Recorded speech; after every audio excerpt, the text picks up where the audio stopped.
I think in Guyana, over the last 4 years, we have made significant progress as it relates to reproductive health. We have PAHO, we have the Canadian government who has helped us. And so, because of this assistance, we have accelerated what we've been doing. So, I think in terms of sustaining what we've started, with our resources and with some help from our partners, we certainly would be able to sustain these gains. My delivery date is anytime because I'm 38 weeks. Good. Yes. Yes. So I could feel my baby's really. I will stay. I have names, but I did not choose my baby name as yet. So when the baby born, then I will choose the names for my baby.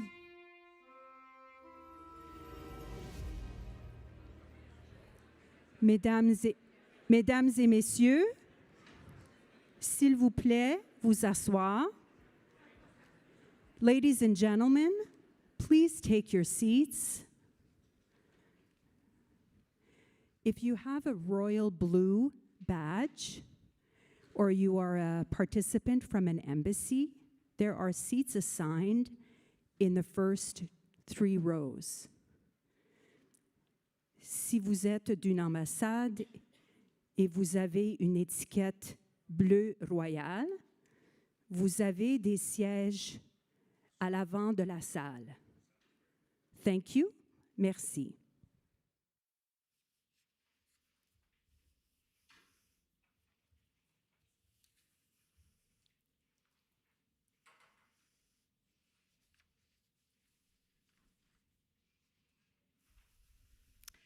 Bonjour, Kwe.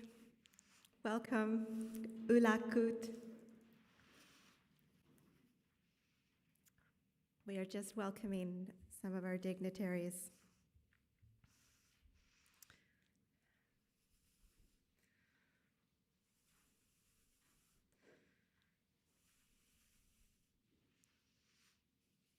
The beautiful weather's come inside, I can feel in the room.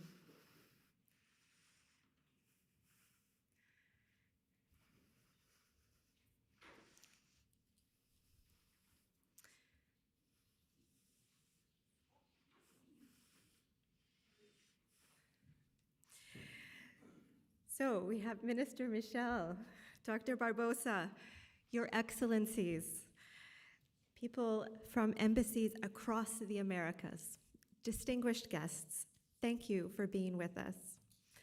Nous sommes honorés d'accueillir des représentantes et représentants des gouvernements, d'organisations internationales, des missions diplomatiques, d'organisations autochtones, du milieu universitaire, des sociétés civiles et du secteur de la santé. Ensemble, vous représentez l'ensemble des partenariats qui permettent de faire avancer la vaccination. Et je m'appelle Vera Etches. J'ai l'honneur d'agir à titre de maîtresse de cérémonie pour le lancement officiel de la semaine de la vaccination dans les Amériques 2026. I would like to warmly welcome our guests who are here in Ottawa, as well as those who are joining online. People are joining virtually from across the Americas. And your presence today reflects your commitment to vaccination, immunization, and public health, which unites us across borders.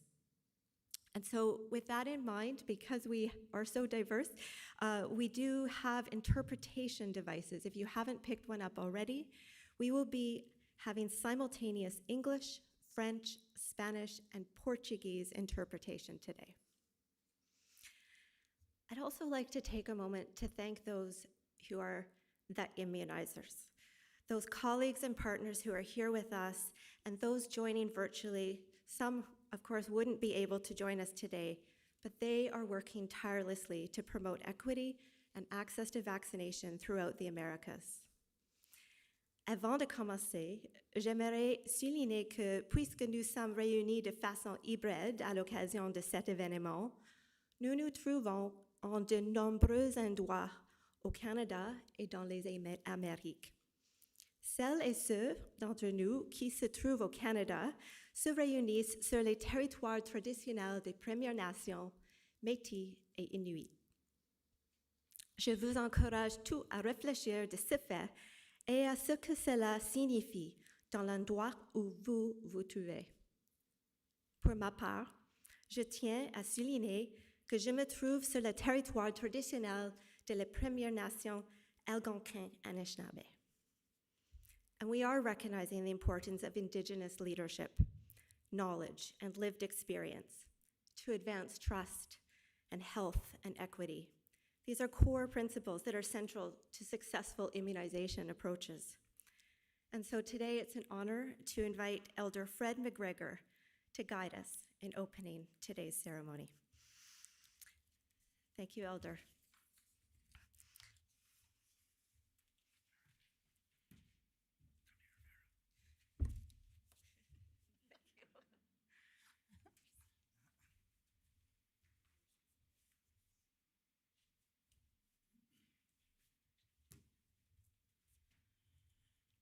Yeah, this is a very interesting time, and I was asked to come and do an opening. I had to take a deep breath, and when the organizers asked, and they said, "Can you come and do an opening?" and I says, "For which?" and they says, "For launching the vaccination of the Americas." I says, "Wow!" I says, "I don't know, but it's very interesting. Interesting time, but also appreciative time. We know in the indigenous history of the Americas as to what happened for when there was no vaccines and what was lost and what we've made up in society in order to be able to battle what we deal against. That there's a word in Anishinaabe called Gitcheakuzuan, and that's the big sickness, and there's been only a couple of those.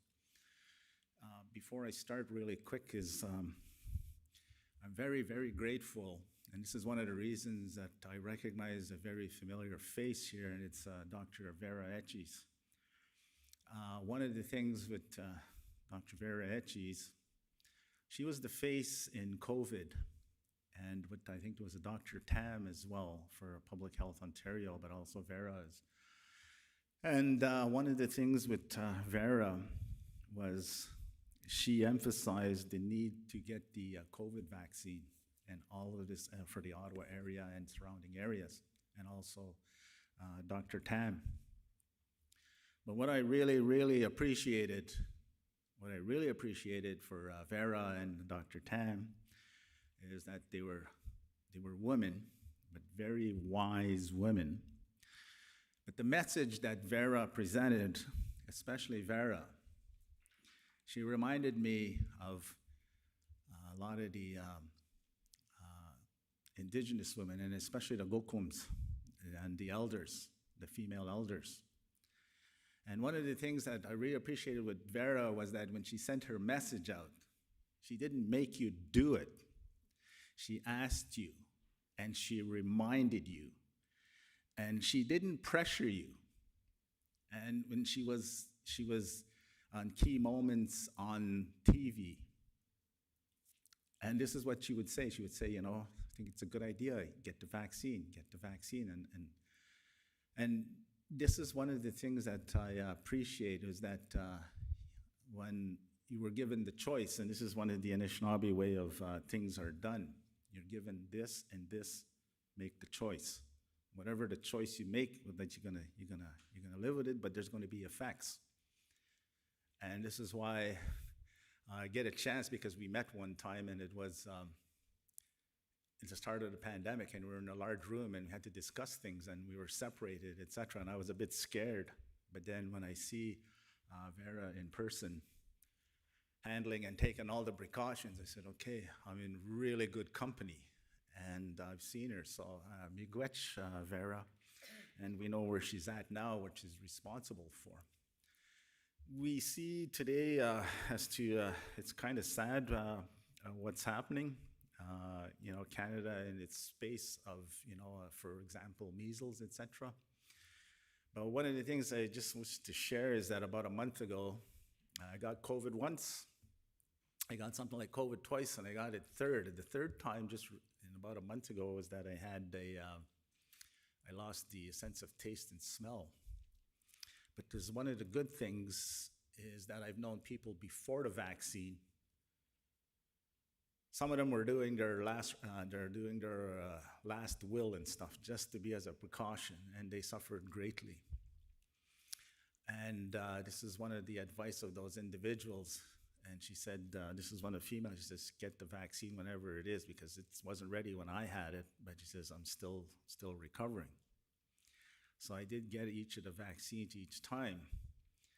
The last one I got, it came in December, so I got it. So I don't think if it wasn't for the vaccine, I don't think I would be here. This is the real honesty. And the question is, what did we learn from the pandemic? I'm not sure. It seems like it's gone away, but I don't think it's not. It hasn't gone away. It was mutated. And this is one of the things that we're here. And it said the vaccinations are a vaccination week in the Americas. I think for everyone that's out there, especially the First Nations in Turtle Island, which I'm known as Mi'kmaq-Minnetig, and that's South and North America, we know what happens in the history when we didn't have the vaccines, and what it does when we vaccinate our children and we vaccinate our babies. And you see the pictures of the children. I don't know what happened, why all of a sudden there's a change. That we lost our status in terms of like the measles vaccine and others. One of the things is I think we were complacent, and we teach some of these viruses and some of these things they're, lack of a better word, they're very subversive. But we don't take it as being subversive. It's like a terrorist among us. And this one, but it's what it is. It takes it. It's not discriminatory. It gets everybody. And I think this is the way we have to look at it. We eliminate things, and how come? What's scary is we go to the moon, or we went around the moon. If we're going to go somewhere else, what are we going to do up there, or what are we going to bring back? This is something that's, and as everyone is healthier, you have a very important job. But when we see politicians in the front and in the background, we see all our health people, and we have statements like what we saw, some of the statements, lack of a better word, Dr. Fauci, how he was almost discredited, and the need, the importance and the requirement. It's kind of sad. You do all this work and you do all of this, and then we see the numbers. So I don't know what we really learned. So what I'm going to do is I'm going to do the acknowledgement.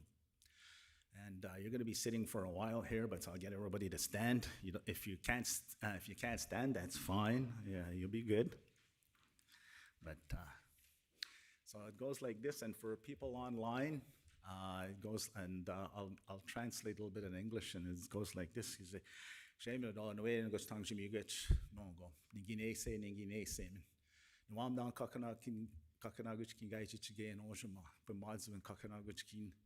No, I'm down on kin guys it's again oshima. Can't go kai test no. Kingi can on kai take oshima. Kin gajeta. Can is to see on can't go, but Kingi can on, but no, I'm down on kai ton oshima, and I'm shocked to be keys. Kakanaguch oshima, I'll get the coming oshima, king, no, I'm down on been mods when kai ton oshima. We didn't get to make it on J, Kakinan the B, Kai take or get the comic. We ain't got tongue to make it to get the comic, Kai toy and oshima, me take up me ski Kakinaguch, Kai toy and oshima. Mashkiki, Metigog, Kakina, and EA, Kai Nisha Gardejik, Neo Gardejik, Masajik, Madgajik, and Kagach Notion Kangash Toshin Swam down on Botag and a Michab to zone on. We got Chimigachki, knocked the wab which Nanik Moshmagach. Chimigach on Jenny gets him Nanik, Gok Miss Nanik, Shumsananik, J. Dewey, and they a parkin. Can also dumb watch get sim Nanik and Skinaway and Schnabes, I guess is Nich Quainanik. We got Chimigach, Kakanaki guys again, he do quag, Nagajig. Kain gazjik, kan obukejik, kan wisnisiwak. Ye, gidawi dokwak, kan wanyaga kan sawaj ay abnoji shaga ay residential kamarnani. Asi jaya kwewe kan sawaj, na ya kwewe ka bigam baywe waj ay gambing, gitching gadnani. Dainag jeg abnoji shaka kinaguch, ay ngaw ondejama. Ye, kay ne zangtonan da kimnan, ne nagjetonan da kimnan, mamwe ni vich kwe na ne gonshama guch, maji kendana ki guys it again. En abigis ninga nagijek bebe sak den this wag gonshama. Ninga kanamagom ay abinoji shak bebe sak en babi ag kam shik on den si wag gonshama bebe sak. Ninga we do kwana ne ka badnis wag kam she.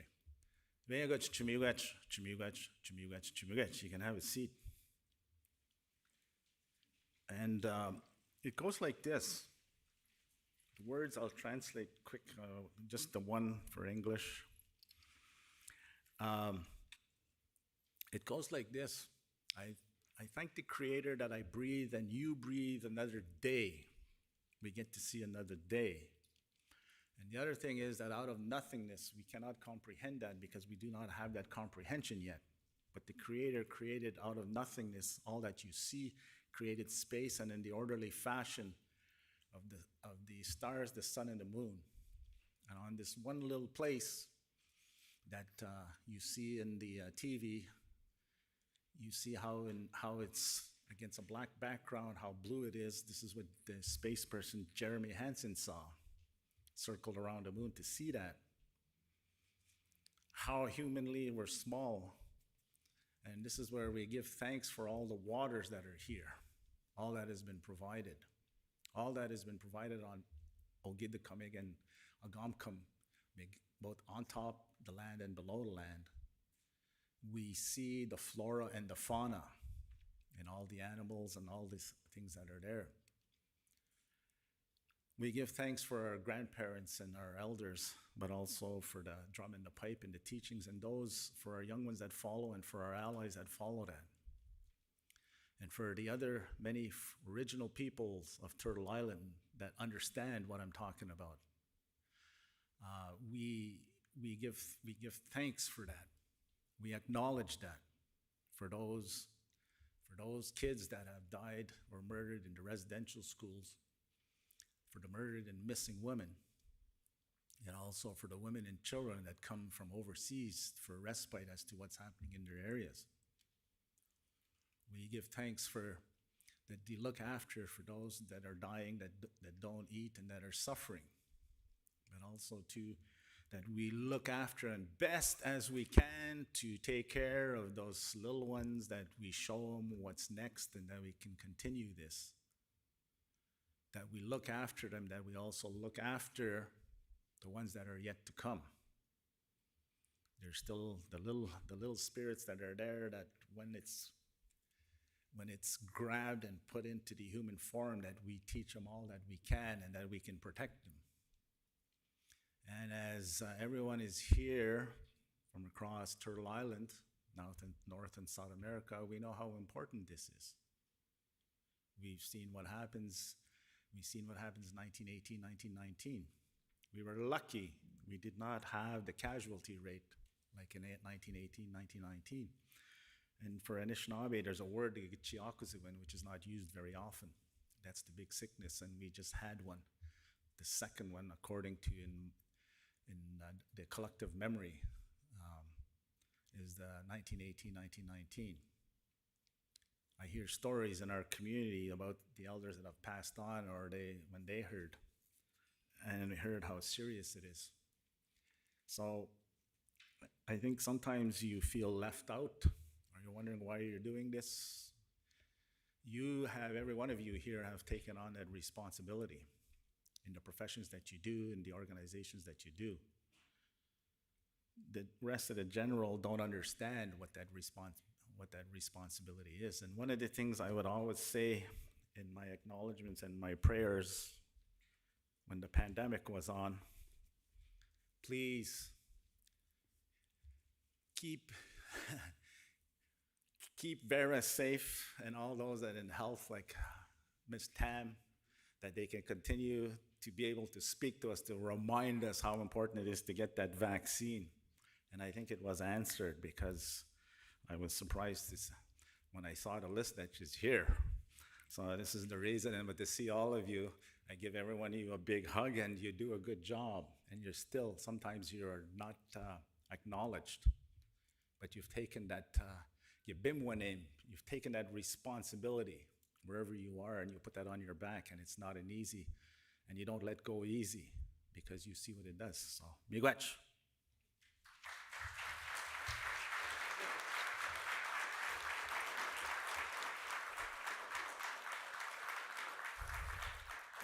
Miigwech, Elder McGregor, thank you for your kind words. Thank you for speaking about the protection that is our responsibility and how vaccination is part of that. Nous vous sommes profondément reconnaissants de votre présence parmi nous aujourd'hui, de la sagesse que vous avez démontrée en ouvrant ce rassemblement. We know that this event is focused on community, respect, and collective responsibility, and we appreciate that you're here. So Vaccination Week in the Americas is the Pan-American Health Organization's flagship regional initiative. It is now in its 24th year, first time in Canada, and it is dedicated to raising awareness about the vital role of immunization in protecting health throughout our region. The theme for 2026, your decision makes a difference. Immunization for all. It reminds us that vaccination is both a personal choice, as you mentioned, and it's also a collective responsibility.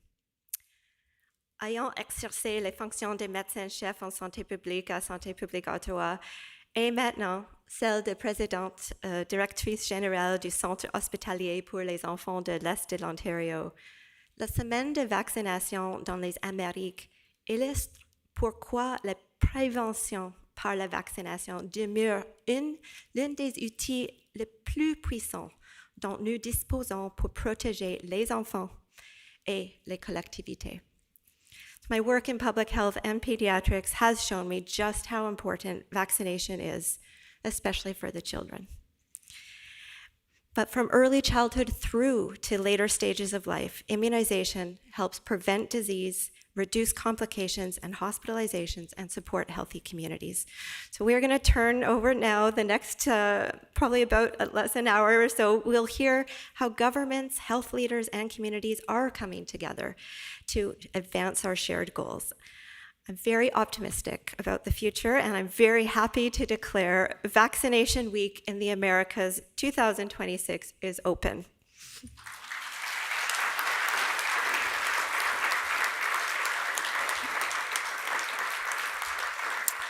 Et j'ai maintenant le privilège d'accueillir l'honorable Marjorie Michel, Minister de la Santé du Canada.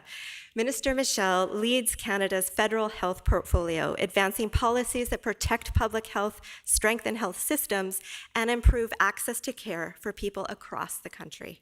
Her leadership reflects Canada's strong commitment to immunization, disease prevention, and collaboration at both the national and international levels. Je vous invite à vous joindre à moi pour souhaiter la bienvenue à l'honorable Marjorie Michel.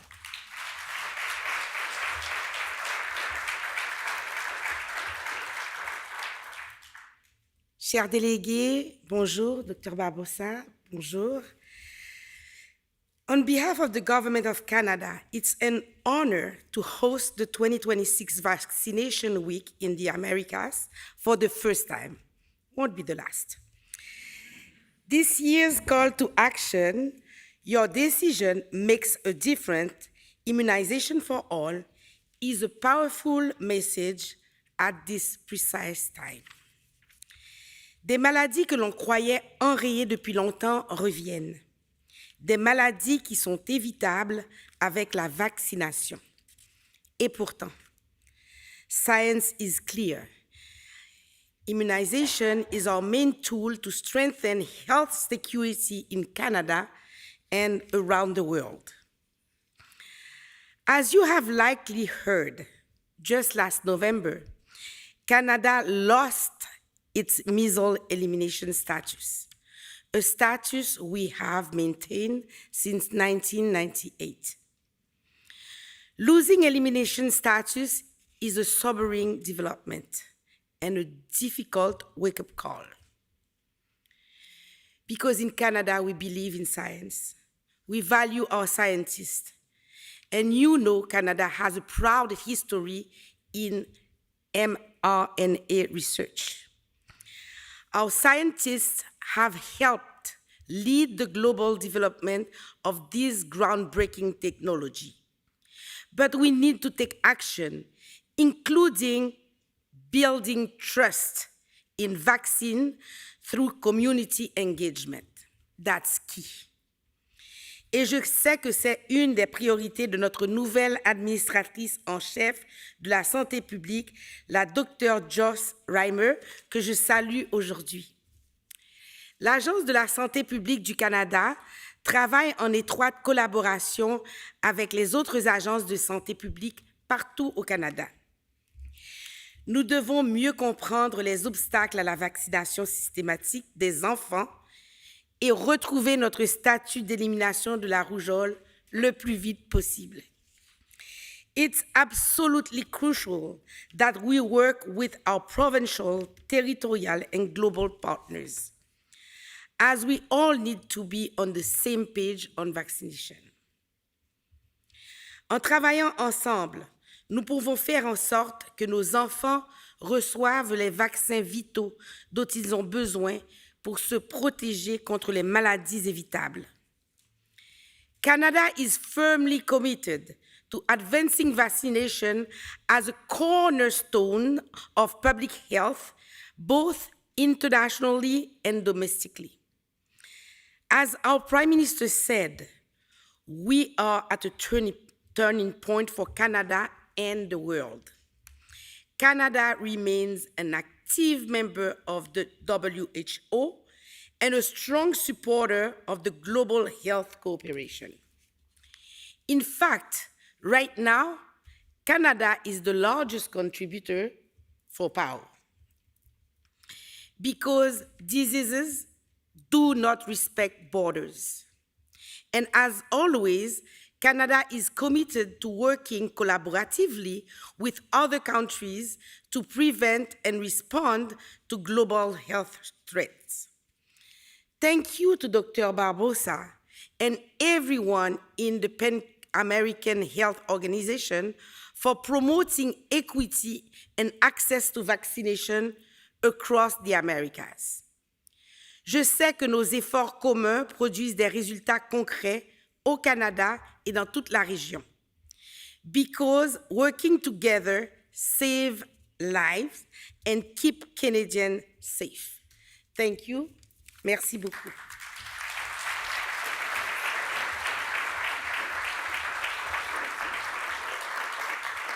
Merci, Ministre. Thank you for underlining that science is clear and pointing to the importance of research as well in advancing immunization, et aussi le point que c'est important que nous travaillons ensemble. I'm now honored to welcome Dr. Jarbas Barbosa, Director of the Pan American Health Organization, to the podium. En tant que directeur de l'OPS, Dr. Barbosa assure le leadership régional en santé publique dans les Amériques. Il est un ardent défenseur de la vaccination, de l'équité et de la coopération pan-américaine afin d'améliorer les résultats en matière de santé dans l'ensemble de la région. Alors, so please join me in welcoming Dr. Barbosa.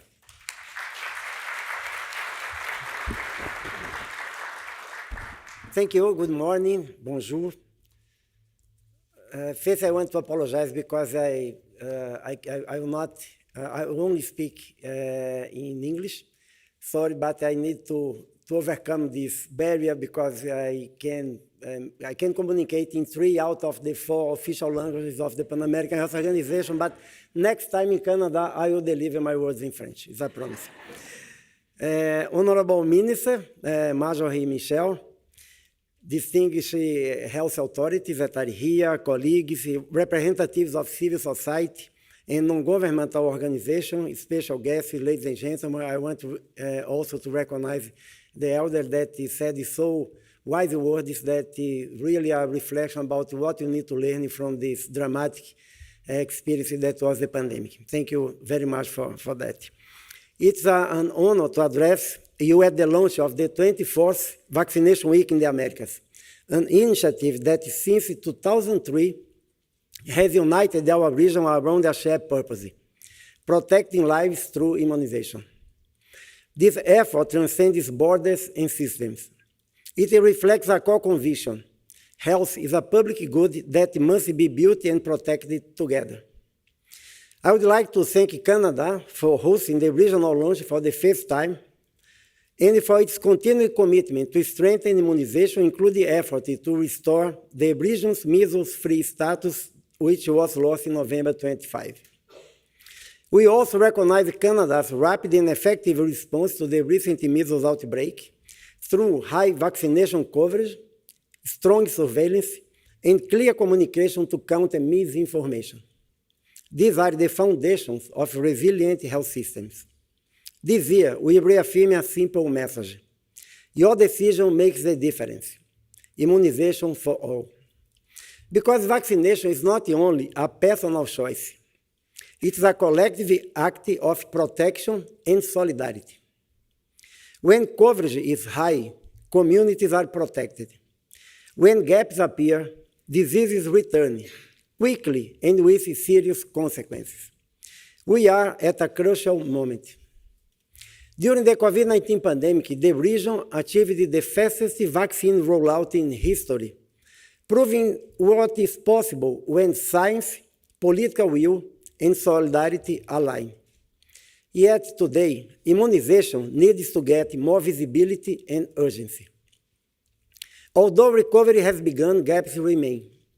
Between 2022 and 2024, around 5 million children in the Americas missed the routine vaccines, particularly among poor families, indigenous peoples, Afro-descendants, migrants and refugees, all that are facing barriers to access health services. This situation is not acceptable, but is within our reach to overcome it. At the same time, misinformation continues to undermine trust and informed decision-making. Addressing this requires not only data, but also listen to the doubts and to the asks of the families and communities.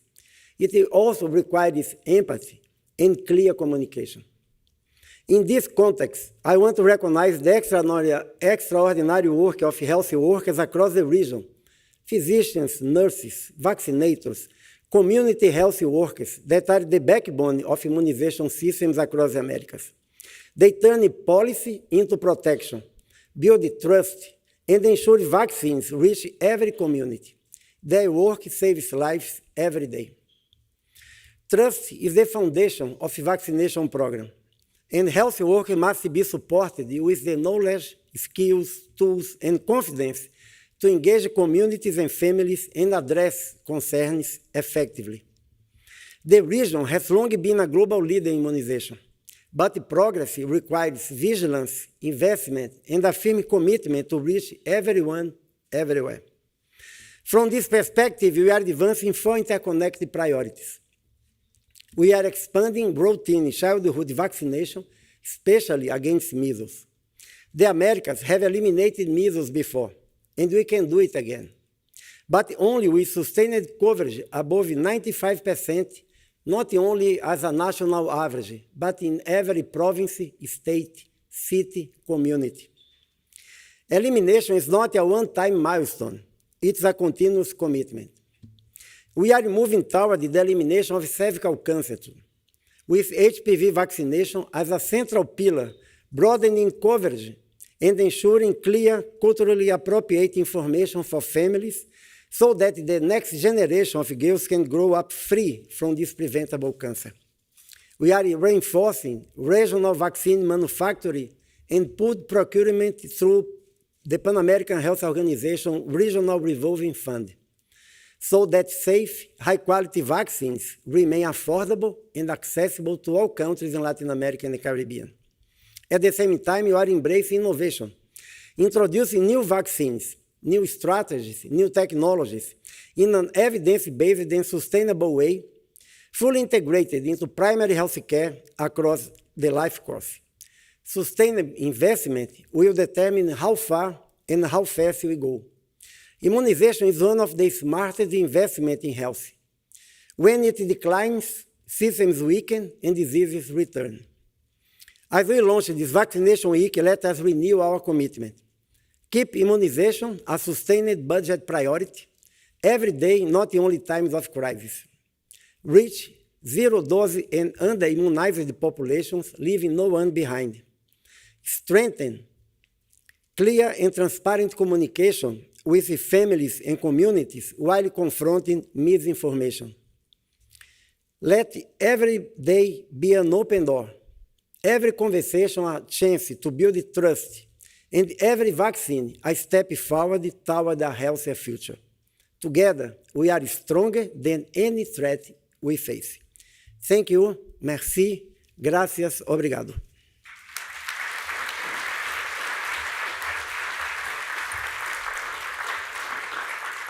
Thank you. Health is a public good that we must protect. And thank you, Dr. Barbosa, for drawing attention to the populations facing some of the greatest barriers. We will let the minister and Dr. Barbosa take their seats because nous avons maintenant quelque chose de très spécial à vous proposer.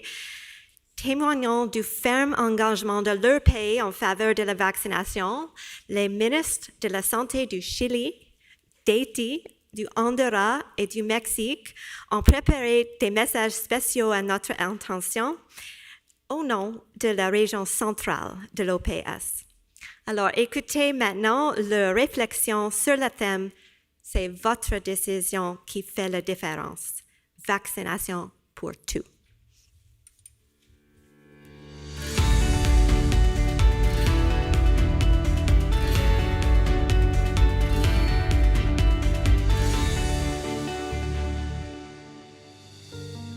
Reconocemos la importancia del lanzamiento de la Semana de Vacunación de las Américas, impulsada por la Organización Panamericana de la Salud. Una oportunidad muy importante para recordar el valor que tiene la vacunación en la vida de las personas y en la salud de nuestras comunidades. Depuis plus de 20 ans, cette initiative panaméricaine démontre qu'en travaillant ensemble, les pays des Amériques peuvent prévenir les maladies évitables par la vaccination. La vacunación no es únicamente un servicio de salud, es una expresión de solidaridad social para proteger lo más valioso que tenemos, nuestra población. Las vacunas han salvado más de 154 millones de vidas en los últimos 50 años. Son, sin lugar a dudas, una de las herramientas más efectivas y trascendentales de la salud pública, capaces de proteger generaciones, preservar vidas y garantizar el futuro de nuestra nación. Un message qui rappelle que chaque décision de faire vacciner un enfant contribue à protéger non seulement chaque citoyen, mais aussi l'ensemble de la communauté dans un contexte régional marqué par la résurgence des cas de rougeole. El sarampión está reapareciendo en distintas regiones del mundo. Este hecho nos recuerda que no podemos dejar de trabajar en la prevención. Por ello, en México hemos intensificado la vigilancia epidemiológica y fortalecido nuestras estrategias de vacunación. En Chile, la vacunación es una de las herramientas más importantes de la salud pública. Nos permite prevenir enfermedades, evitar complicaciones, reducir hospitalizaciones y proteger de manera oportuna a la población. Honduras avanza con firmeza en la protección de la vida. Contamos con un esquema nacional que incluye 24 vacunas que nos protegen contra 27 enfermedades y garantizamos vacunación gratuita para toda la población sin distinción. En Haïti, cette semaine révèle d'une importance particulière. Malgré un contexte marqué par des défis sécuritaires et humanitaires majeurs, le ministère de la Santé publique et de la Population considère la vaccination comme l'un des programmes prioritaires dont l'accès et l'utilisation continuent d'être garantis pour protéger la population contre les maladies évitables par la vaccination. En México estamos trabajando todos los días para que estas dosis lleguen a cada rincón del país, desde las grandes ciudades hasta las comunidades más alejadas. El objetivo es garantizar que la salud sea un derecho equitativo en todas las etapas de la vida. Como Ministerio de Salud, hemos seguido fortaleciendo este trabajo, con foco en la prevención, en la equidad y en el acceso oportuno, para que esta protección llegue a quienes más lo necesitan y en el momento adecuado. Vacunar es un acto de amor y de responsabilidad que trasciende fronteras. Elle protège les individus, renforce les communautés et contribue à la stabilité et au développement de nos sociétés. Vacunarse es protegerse, pero también es cuidar a los demás. Bajo el lema de tu decisión marca la diferencia, Junto a la Organización Panamericana de la Salud, hacemos un llamado a nuestra región a cumplir con sus esquemas de vacunación.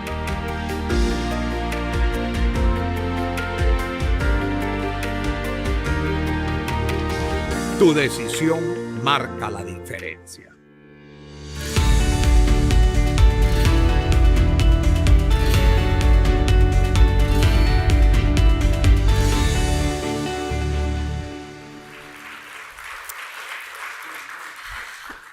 That was just so encouraging to hear the commitments that were made in this room echoed across the Americas. I took away a couple of phrases that also stick with me. Vaccination is an expression of solidarity and an act of love. Maybe this will become a new sign of I love you. Okay, so at this point, I'm going to welcome up Dr. Danielle Salas. As Executive Manager of PAHO's Special Program for Comprehensive Immunization, Dr. Salas will guide us through a diagnostic of the current situation in the Americas region. And Dr. Salas leads PAHO's regional work to strengthen immunization systems across the Americas, supporting countries to prevent outbreaks, address misinformation, and ensure equitable access to safe and effective vaccines. His expertise and leadership play a key role in advancing vaccination as a cornerstone of public health in our region. Please welcome Dr. Danielle Salas.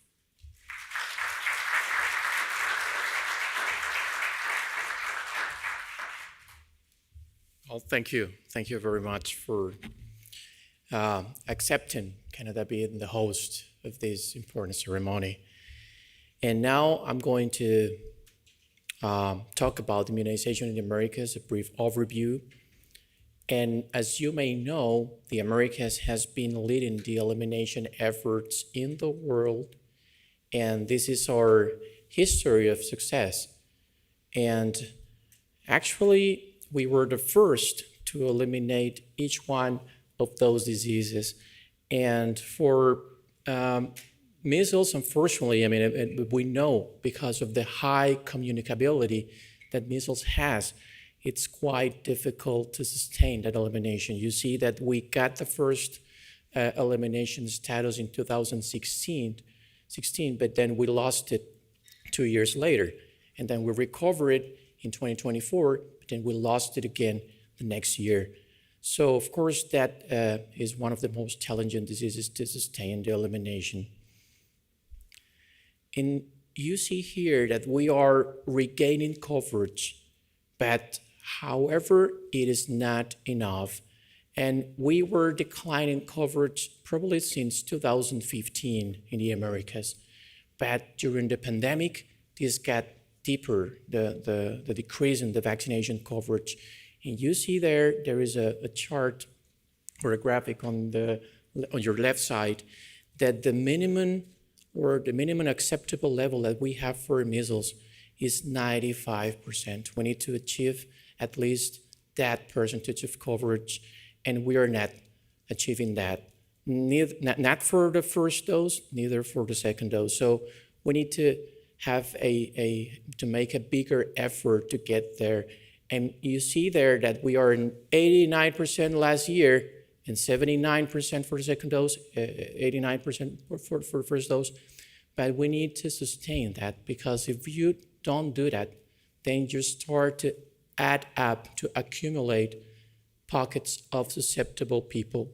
So it's not about the last year, because of course we are succeeding on improving our vaccination coverage, but we are not still accepting those coverage as good enough.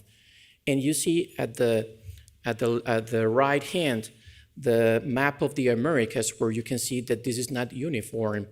And of course, we aim to achieve the 95% at least, but we need to do that even within the countries. Because if we could have a map of each country and what is going on inside, you could see the heterogeneity that we have, in many municipalities and many subnational levels for these.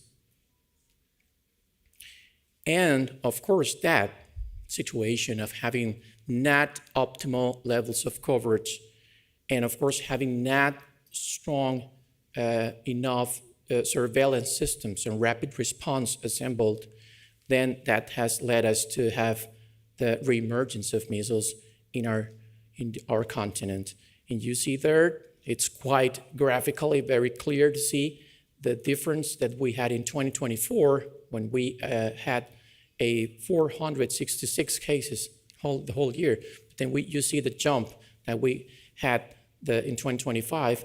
And now, just in these 4 months, we have surpassed the numbers of cases that we registered in 2025. So it's important to note, of course, the importance.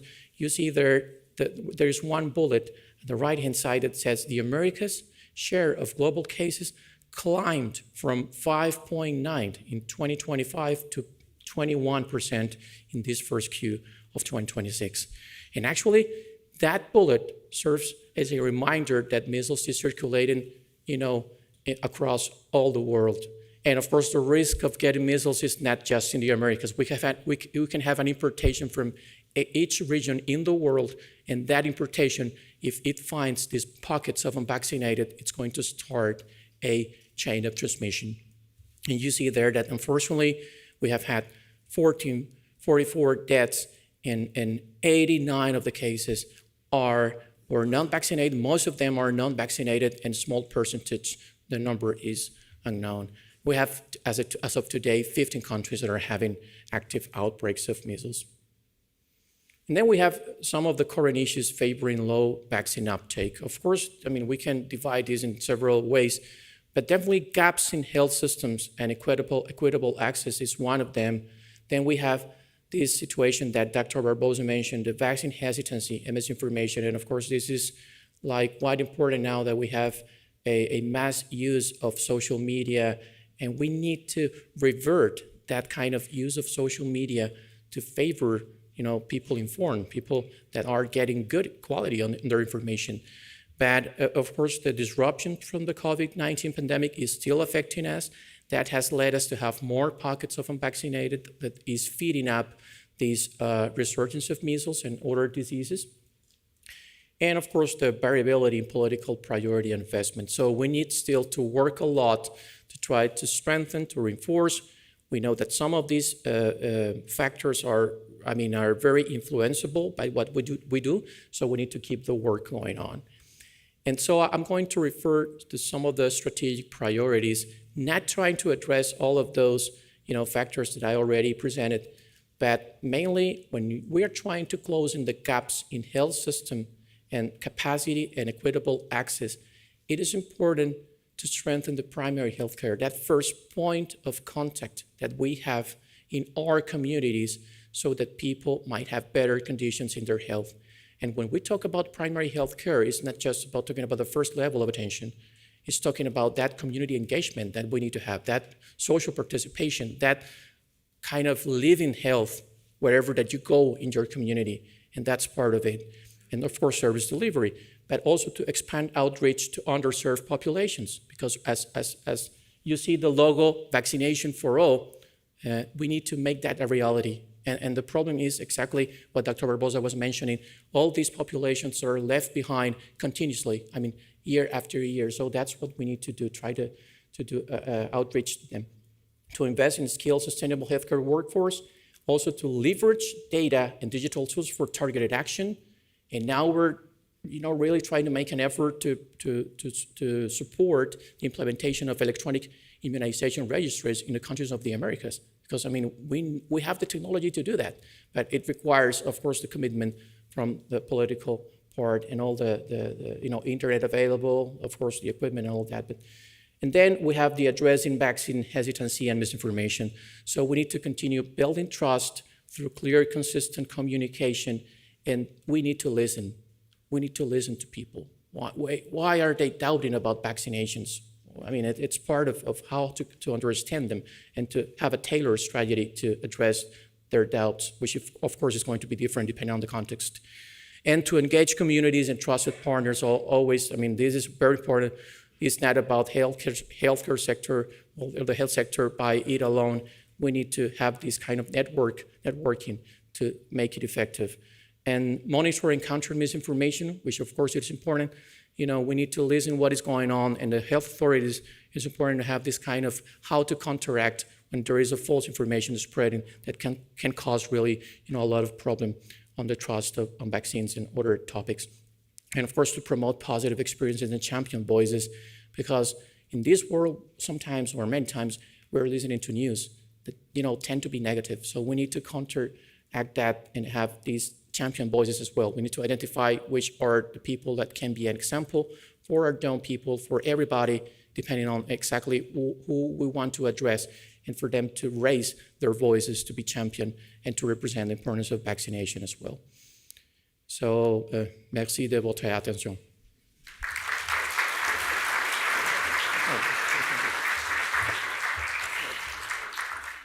So certainly heard there that we're not accepting this status quo as good enough, and there are very easily identifiable strategic actions we can take to increase vaccine uptake. Now we have another special speaker. J'ai le plaisir d'inviter Dr. Joss Reimer, administratrice en chef de santé publique au Canada, du Canada. Dr. Reimer brings to this role a strong commitment to prevention, public trust, and collaboration across jurisdictions. We will hear from Dr. Reimer today about how this launch of Vaccine Week in the Americas is underscoring the central role that immunization will play in her leadership and her priorities as Chief Public Health Officer for Canada. Dr. Reimer.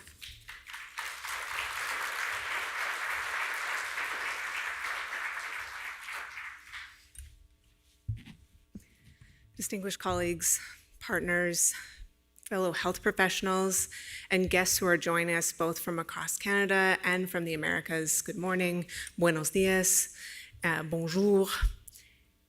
C'est un privilège d'être ici aujourd'hui pour le lancement de la Semaine de la vaccination dans les Amériques, qui coïncide avec la Semaine nationale de promotion de la vaccination ici au Canada. Ce moment revêt une importance particulière alors que j'assume mes nouvelles fonctions d'administratrice en chef de la santé publique du Canada. You mentioned that this is an important topic for me, and it's actually a deeply personal topic for me. In Manitoba, I was responsible for the COVID-19 rollout, but I also grew up in a rural community that at one point in the last 2 years had the highest rate of measles in the Americas. And so this is something that has been deeply personal throughout my life, the importance of vaccines and the impact when we don't have the rates that we need. And today's event unites the Americas region across one of our greatest achievements in public health, a cornerstone to public health, and an opportunity to recognize the impact of vaccine. It's a tool in maintaining good health across the lifespan, in building healthier and more resilient communities. In Canada, adult vaccination is estimated to save about $514 million in healthcare costs and add $1.9 billion in productivity benefits each year. De cara al futuro, es probable que la vacunación tenga efectos cada vez más positivos en nuestra salud a medida que siguen surgiendo innovaciones en las tecnologías de vacunación y nuevas vacunas. Hoy día podemos, por ejemplo, observar los efectos positivos que tienen los programas de vacunación contra el BSR en la protección de las personas que se encuentran en mayor riesgo. At the same time, the environment is becoming more and more complex. The spread in mis and disinformation continues to challenge vaccine confidence. Strengthening public trust depends not only on scientific advancements, and it was very encouraging to hear the minister talk about the importance of science in Canada. We need to ensure that people have the information that they need to make informed vaccination decisions for themselves and their families. And to that end, we will continue to work through the National Immunization Strategy, as mentioned by the Minister, to strengthen vaccine confidence and uptake. We will build upon the strengths of Canada's rigorous regulatory system and the robust infrastructure in place to monitor vaccine safety after approval. Independent expert advice also plays a key role in public confidence. Canada's National Advisory Committee on Immunization will continue to provide ongoing evidence-based guidance to support immunization recommendations, ensuring they reflect both the scientific evidence and Canada's unique public health context. We've talked already about the ongoing multi-jurisdictional measles outbreak and the loss of elimination status, and how this is a stark reminder of our continued vulnerability to disease outbreaks and the need to stay vigilant. The majority of measles cases have occurred in under-vaccinated, highly connected communities like my hometown, with limited spread beyond. So this reflects both the risk of low vaccination coverage when it is concentrated in communities, but also the strength of broader population immunity. Canadá se ha comprometido a poner fin al brote actual y a recuperar el estatus de eliminación. Nuestro objetivo es aplicar las lecciones aprendidas de este brote para fortalecer nuestro esquema general de vacunación mediante iniciativas de colaboración y implementación del Plan de Acción contra el Sarampión para Canadá. Como parte de este plan, mantenemos un diálogo constante con los socios que colaboran en la lucha contra el sarampión en la región, entre ellos la OPS, Estados Unidos y México, demostrando colaboración para la eliminación mundial de sarampión. As we saw during the COVID-19 pandemic, the success of vaccination programs relies not just on access, but on people's willingness to be vaccinated. And here, trust is key. Trust is shaped through experience. It's based on whether institutions and systems are seen as competent, effective, caring, and transparent. Tackling mis and disinformation requires communicating credible, evidence-based information and building trust through culturally safe and positive healthcare experiences. And on the front lines, we know that health professionals are consistently viewed as the most trusted sources of vaccine information. So this week provides a special opportunity to recognize and thank health professionals from across the Americas for their continued work in ensuring supportive access to vaccinations. Au Canada, la vaccination est une responsabilité partagée entre les paliers du gouvernement, les professionnels de la santé, les partenaires autochtones et les organismes communautaires qui travaillent en collaboration pour promouvoir et administrer la vaccination. Aujourd'hui, alors que nous nous réunissons pour réfléchir à la vaccination et renouveler notre engagement en sa faveur, la voie à suivre est claire. Sustaining our collective success requires continued engagement, strong systems, a focus on building and maintaining public confidence in vaccines across the lifespan. So today, I hope that all of you join us as we champion this year's call to action. Your decision makes a difference. Immunization for all. Thank you. Gracias. Obrigada. Merci. Miigwech.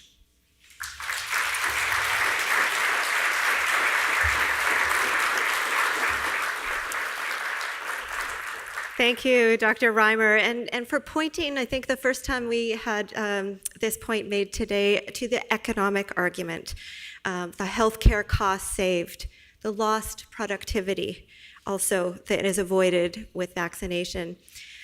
Thank you for repeating Canada's commitment to collaboration across the Americas and doing so in multiple languages. I'm now going to say, it's just about the end. Nous arrivons bientôt à la fin de notre programme officiel, and we are going to be joined by the Silla Throat Singers, but Paho has prepared a special message to us all. So we'll just change the setup while we listen. Behind every protected life, there is a story of care and informed decisions made at the right time. Across the Americas, decades of effort and collaboration have safeguarded the health of entire generations. Thanks to vaccines, we have achieved what once seemed impossible: eliminating polio, preventing more than 6 million deaths from measles in the last 20 years, and saving countless lives. El sarampión es una enfermedad causada por un virus. However, today we face challenges we thought were behind us. La Organización Panamericana de la Salud emitió una nueva alerta epidemiológica de sarampión. Measles has returned. Vas a sentir frío, ¿ya? Listo. When vaccination coverage declines, vaccine-preventable diseases come back. Vaccines are one of the most cost-effective interventions to protect our health and that of our families. In 2026, we celebrate Vaccination Week in the Americas.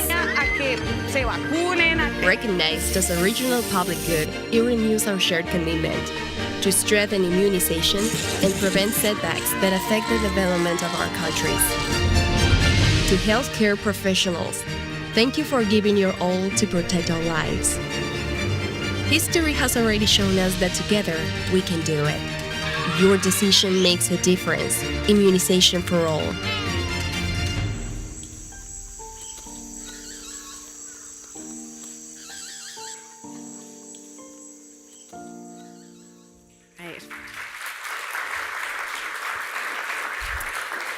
Nous avons maintenant le grand privilège d'avoir parmi nous les chanteuses de gorge Silla. The inclusion of Indigenous songs in a gathering such as this honors the living cultures, traditions, and communities that continue to shape the land on which we gather.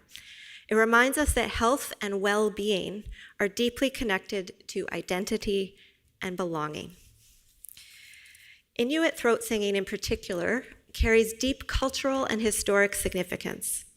Its revitalization in Inuit communities is an act of resilience and cultural continuity.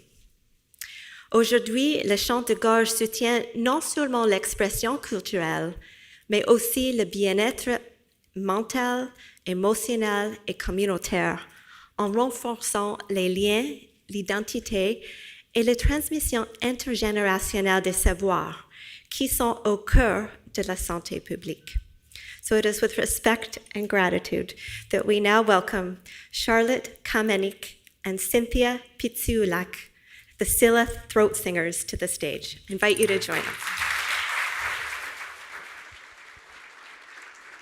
Hi, everyone. Hi, unusakut.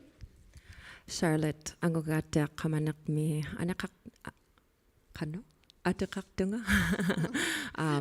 Igluring mi utakseo kama.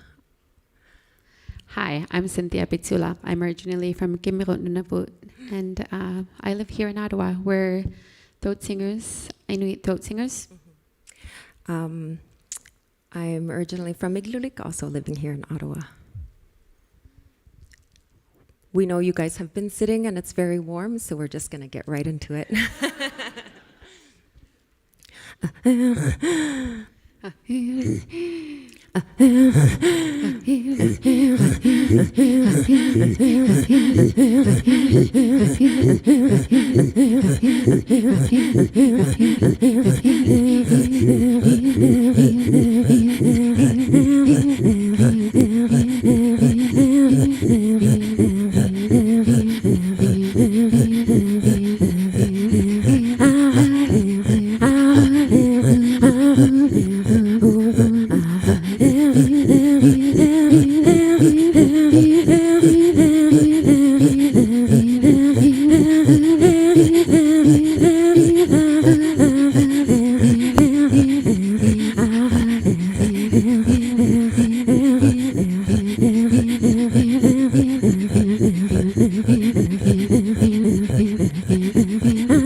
Thank you, thank you. Do you guys have a patience for one more song?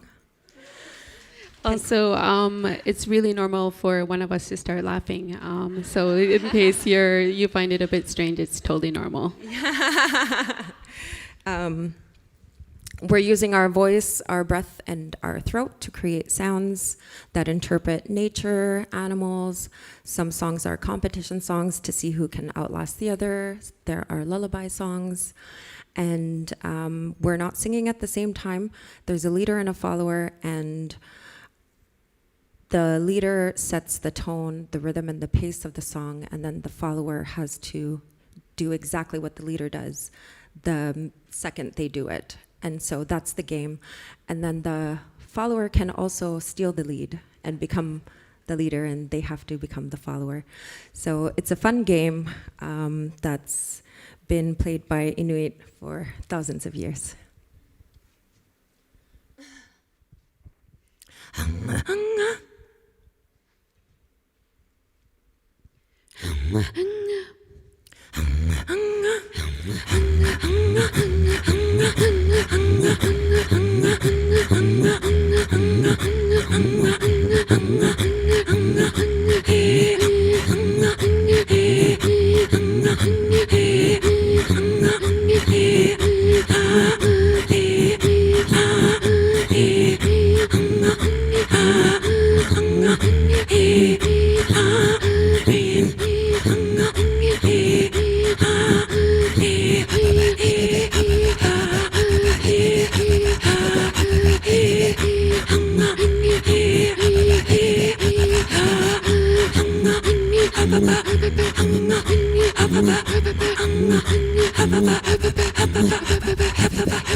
All right, that will be all for now. Thank you so much. If you want to learn more about who we are and where you can find our music, our duo is called Sila, S-I-L-L-A. We've got music on all platforms and silathroatsingers.com. Thank you. Thank you. Kuyanamik.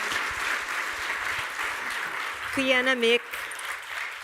Kuyanamik, what a joy. And thank you for pointing out that Inuit throat singing can't be done alone. It requires collaboration, just like our vaccination effort requires collaboration. So we are coming to the close of today's formal program, and I just want to offer a few thanks.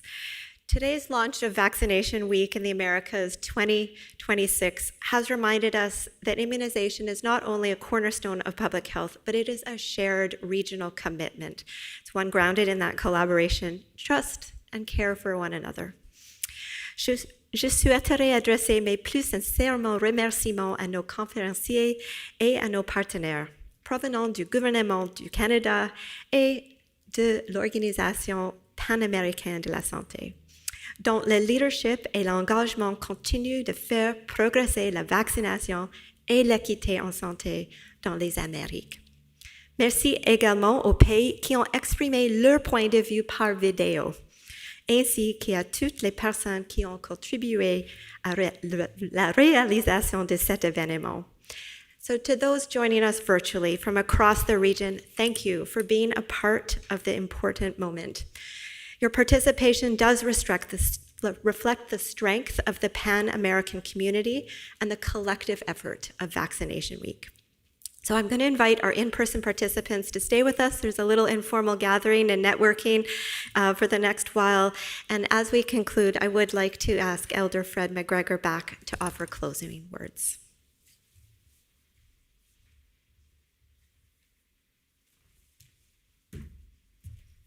Yes, I was told by one of the organizers, can you make the closing really quick?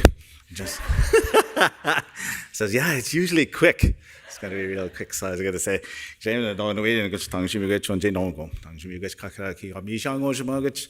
The mom does say, and mamma in the which be madzi young, and mamma in the which grain on the Goshamag, and Kindi Gans the Jigoshamagach, or Nagaji ego which be madzi young, or the Kimwa. And I guess Gidawi do Kwakche, Gidanagajik, Kagiwe watch, and Chimam Jigos Wagoshamach, Giwe watch, Gidanagajik, Mammy, Jawab Maja, Aya, or Wij, Ojino and Dalganak. No, you got Chimigach, and the words are is that it's to look after for every one of you that are here, because you travel far, but also to look after you and you go back to your loved ones and to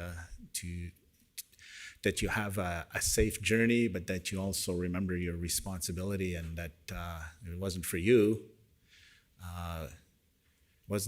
we wouldn't be here, but it makes a difference. You do make a difference, and I think there should be little kids that would whisper to each other, and you ask, what did they say? Get vaccinated.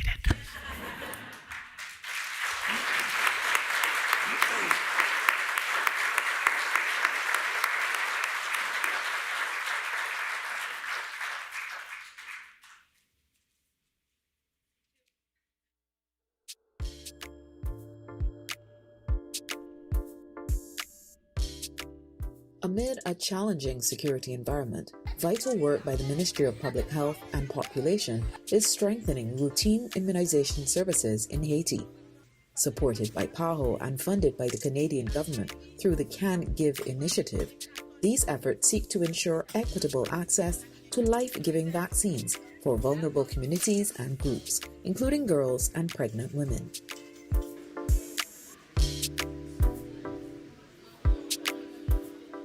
Through 3 regional exercises, 105 department-level trainers receive important updates on vaccination norms and protocols, including on COVID-19 vaccines, which have been integrated into Haiti's national immunization program.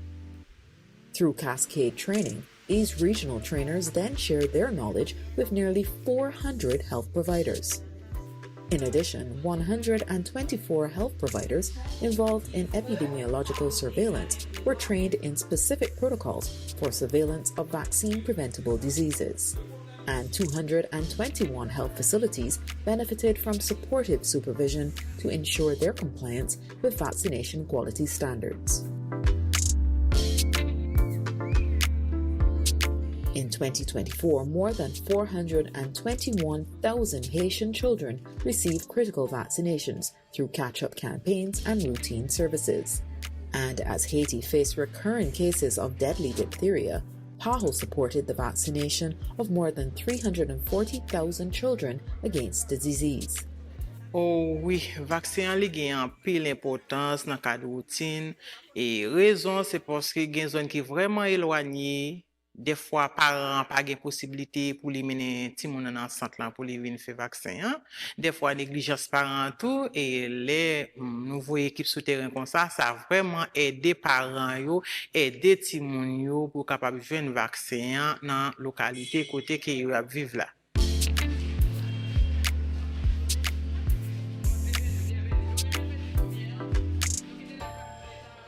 Parler des maladies évitables par la vaccination, nous apprenons et diphtérie.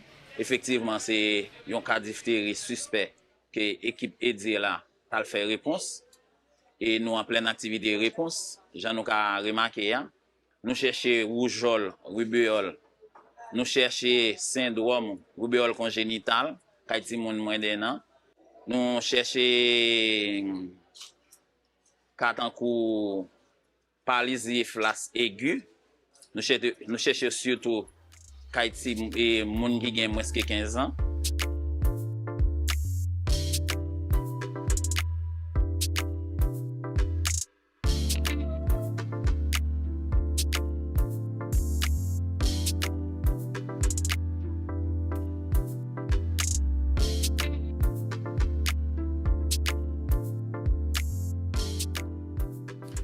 L'extension des services de vaccination et l'augmentation de la couverture vaccinale sont des priorités nationales pour le gouvernement haïtien. En ce sens, nous allons renforcer la vaccination de routine et la surveillance des maladies évitables par la vaccination, afin que chaque enfant, dont ceux se trouvant dans les zones les plus reculées du pays, puisse bénéficier d'une protection maximale contre les pathologies potentiellement mortelles et évitables par la vaccination. Ainsi, grâce à la détermination du programme élargi de vaccination et au soutien du gouvernement et de nos partenaires, nous arrivons à améliorer l'accès aux vaccins afin de garantir une protection maximale à nos enfants dans le pays pour faire face à des éventuelles épidémies.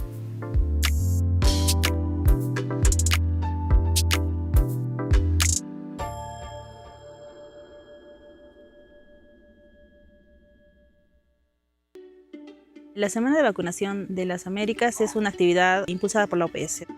Las vacunitas que estamos aplicando son en total 18 vacunitas que